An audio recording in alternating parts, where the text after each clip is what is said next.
Hapisteki Uygur akademisyen İlham Tohti'nin 2024 Nobel Barış Ödülü'ne aday gösterilmesi için uluslararası düzeyde destek toplamak amacıyla Belçika'da bir komite oluşturuldu. 180'den fazla üst düzey yetkili ve uzman hapisteki Uygur akademisyen İlham Tohti'yi 2024 Nobel Barış Ödülü'ne aday gösterdi ve Tohti'nin Çin işgali altındaki Uygur halkının özgürlük mücadelesinin gerçek sembolü olduğunu söyledi. Komitede İlham Tohti İnisiyatifi'nin kurucu başkanı Enver Can, İlham Tohti'nin insan hakları aktivisti kızı Cevher İlham, Brüksel Özgür Üniversitesi Profesörü Vanessa Faranvilli ve Belçika Milletvekili Samuel Kogalati de yer alıyor.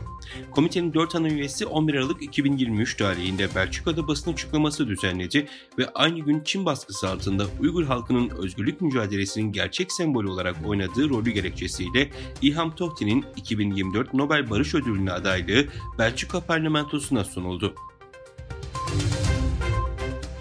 ABD'nin Çin Büyükelçisi Nicholas Burns, 10 Aralık'ta Dünya İnsan Hakları Günü'nde bir açıklama yaparak Çin'in Doğu Türkistan'da Uygurlara ve diğer azınlıklara karşı devam eden soykırıma ve insanlığa karşı işlenen suçlara karşı olduğunu söyledi.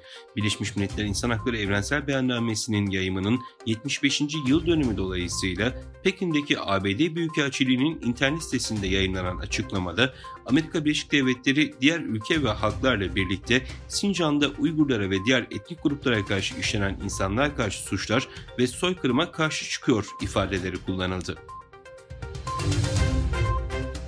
Küresel çip pazarını domine etmek için son 10 yıldır ekonomik savaş veren Washington'la Pekin arasında ithal taze sarımsak yüzünden bir kriz patlak verdi.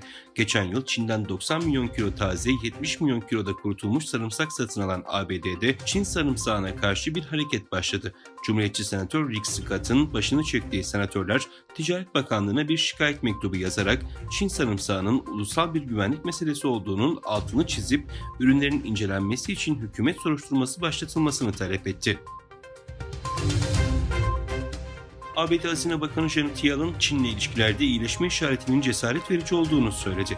Wall Street Journal'ın CEO konseyi zirvesinde konuşan Yellen, Çinli muhataplarımızla düzenli görüşmeler yapıyoruz dedi. İtalya Başbakan Yardımcısı ve Dışişleri Bakanı Antonio Tajani, Çin'in modern İpek Yolu olarak anılan kuşak ve yol girişiminden ayrılmalarına karşın bu ülkeyle güçlü ticari ilişkisini sürdürmek istediklerini belirtti. Tajani, Tarım Konfederasyonu'nun olan kış toplantısında yaptığı konuşmada İtalya'nın Aralık başında Çin'e ayrılacağını resmi notayla bildirdiği kuşak ve yol girişimi ve Çin'le ilişkilere değindi.